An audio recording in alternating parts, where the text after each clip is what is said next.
Back to our channel. இன்னைக்கு நான் என் கையில் என்ன வச்சுக்கேன்னு பார்த்தீங்களா, அதாவது நாவப்பழம். இந்த நாவப்பழம் நீங்கள் நினைக்கிற மாதிரி நான் கடையில் வாங்கலை, எங்கள் மரத்துலேயே காய்ச்சுது. அதாவது எங்கள் ஃபார்ம் ஹவுஸ்லேயே காய்ச்சி இந்த நாவப்பழம் தான் உங்களுக்கு சொல்கிறேன். எங்கள் ஃபார்ம் ஹவுஸில் மொத்தம் 3 நாவ மரம் வச்சுருக்கோம். நாங்கள் ஈஸியாக இருக்கணுன்றதுக்காக எங்கள் வீட்டு பக்கத்துலேயே நாவ மரம் வச்சுருக்கோம். அதிலிருந்து நான் உங்களுக்கு பெரிக்கிறதை காமிக்கிறேன்.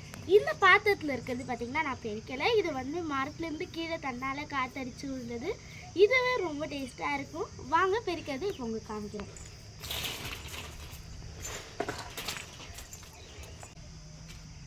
பார்த்தீங்களா, திராட்சை பழம் மாதிரி நல்லா நிறைய கொத்து கொத்தாக இருக்குது. நான் ஏன் இதை பெரிக்கலைன்னா கீழே விழுந்துருக்கிறதே சாப்பிடுவீங்க. இப்போது நான் இதை பெரிக்கிறதுக்கு காரணம் வீடியோக்காக தான் இப்போ பெரிக்கிறேன். வாங்க இதை பெரிக்கலாம். இங்கே பாருங்கள், ரொம்பவே ஸ்வீட்டாக இருக்கும்.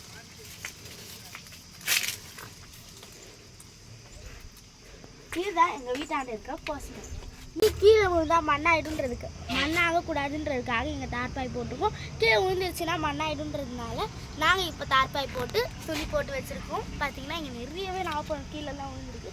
அது வந்து பொறுக்குனது தான் இது. ஆனால் மரத்துலேருந்து பிரித்து சாப்பிட்றத விட கீழே விழுந்ததை சாப்பிட்றது எவ்வளோ டேஸ்ட்னு தெரியுமா உங்களுக்கு? ஓகே ஃப்ரெண்ட்ஸ், பாய்.